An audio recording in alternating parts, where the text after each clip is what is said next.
The National Heritage Council of South Africa, in partnership with UNISA Enterprise last month, held a hybrid heritage talk colloquium under the theme Recognizing and Celebrating the Cultural Wealth of Our Nation. Now, the theme of the heritage talk colloquium was prompted by the absence of continuous and constructive engagements by broader society on contemporary issues that permeate the heritage space. Now, to tell us more about the seminar, we're now joined via Zoom. Well, we're now joined in studio, in fact, by Dr Ndivhoniswani Lukhwareni, the Chief Executive Officer at the National Heritage Council. Doctor, thank you so much for your time this afternoon. Now, plenty to discuss. I'm glad we're having this conversation, you know, post-Heritage Month, because I think it's important that we continue to talk about the importance of heritage in this country. Talk us a little bit about, you know, the colloquium. What was so important about having it, particularly if you look at the landscape of South Africa? Yes. No, thank you very much, and our appreciation that you have invited us to share about the heritage. The topic of the heritage, as you will recall, is one of those that were suppressed, and the story was always told almost in a one single-sided fashion. So we have to keep on debating these issues so that those who are coming after us must realize that we had a way of life before the colonization and before the apartheid. And these things had to be debated by reputable society members so that those who follow us can pick up the things that they feel they can take forward. Now, of course, you know, this year's Heritage Month was also very symbolic in that, you know, it looked at indigenous music. It also celebrated, you know, a very important person in our heritage, in our culture, Solomon Linda. How important is it for us to, you know, to look at some of those live cultures, you know, like indigenous music and keep them, you know, keep the momentum going, make sure that the new generation understands where we come from, you know, barring what you've just said now in terms of the history that tried to destroy a lot of the things that we love to do. Yes. Look, the person you just mentioned, Linda, is one of those who were pioneers in composing very powerful and meaningful music. Unfortunately, they passed on before they were recognized, to a point where our minister now have taken it upon himself to say that he will be starting a process of renaming a town called Pomeroy to recognize his efforts. So now that we are free, it's very important that we keep the fires alive and we lift the good that comes from our people, and we make the people share those issues. Because if you look at the issue of music, it's not an innocent just for entertainment composition. Most of them have got messages on how people should behave.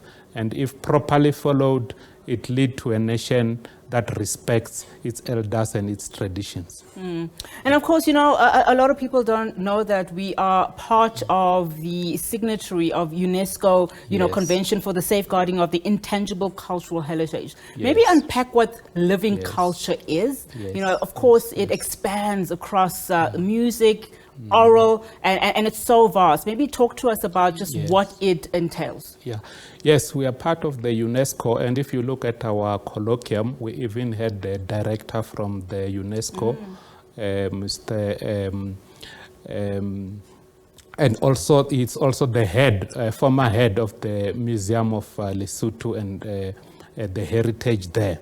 So the issue of intangible heritage comes in the form of music, as you have rightfully said. It also includes traditions, cultures, renditions, and compositions, all the issues that you cannot really touch, but it's issues that it was the way of life. And the reason that it becomes so crucial is because majority of it is in people's heads, how things used to be done. And most of it is not documented. And that's why it becomes very, very important. If you have ever been to a ritual, you will realize that nobody picks up a book and say, let's now go to page 7. It will be in someone's head, but it will be done flawlessly.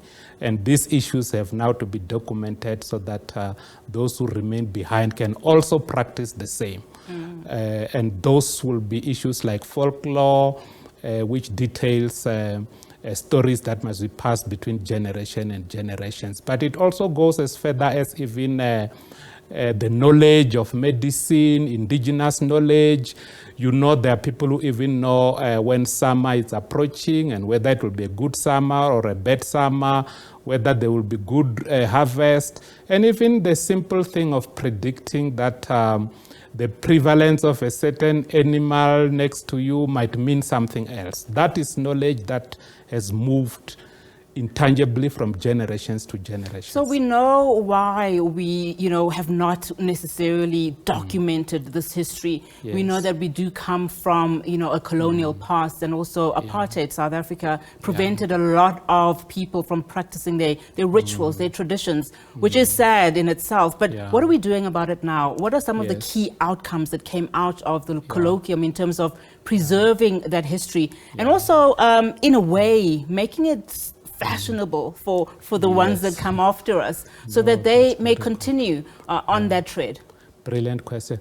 It's not everybody who didn't document. If you look at the Timbuktu Mali example, you find that there were issues of the manuscript that were preserved for hundreds of years. And even during our current lives, there were people who said they were willing to die to protect the Timbuktu manuscripts, so that this knowledge can go on and go on.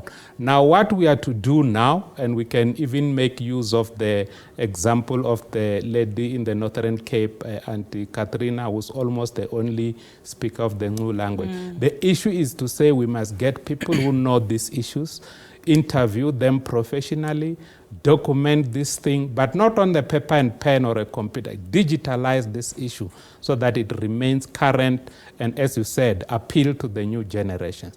That's why we even go to an extent of when we have our awards, we specifically and purposefully have awards that target influencers and target the current way of preserving and being active in the heritage space.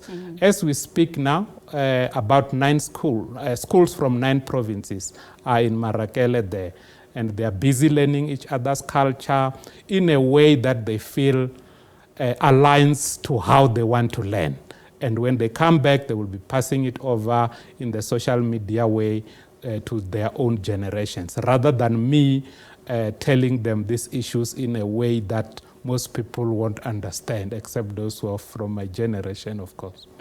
Of course, a lot of what you say sometimes cannot be done practically, living at the geographical locations of where most of our people stay. It is a thorny issue in that a lot of people are not practicing, some of their cultures, some of their heritage, because of the rules within certain municipalities. How do we make sure that, we celebrate who we are and respect, other people and their cultures in a way that also provides some form of social cohesion? Because a lot of people don't understand the symbolism, for instance, of Braai Day for South Africa, given that, there's so many different cultures, and a lot of people want to celebrate it in their own way. Bafuna uxhela, others want to do, their own rituals. How do we then bridge that gap so that people understand and respect people's cultures? It's quite wider than that. That's why we provide some funding to people who have initiatives as far as culture goes. And even on that day, on the 24th, we basically want it to be way, way, way wider than just braai or wearing clothes on one day in a month. Culture, there are even aspects of just knowing our liberation history and heritage, what happened until we are here. And those issues have to be immortalized by way of, if you look at the Nelson Mandela capture site in Howick, for example, you find that area has been immortalized, in that there's an interpretation center.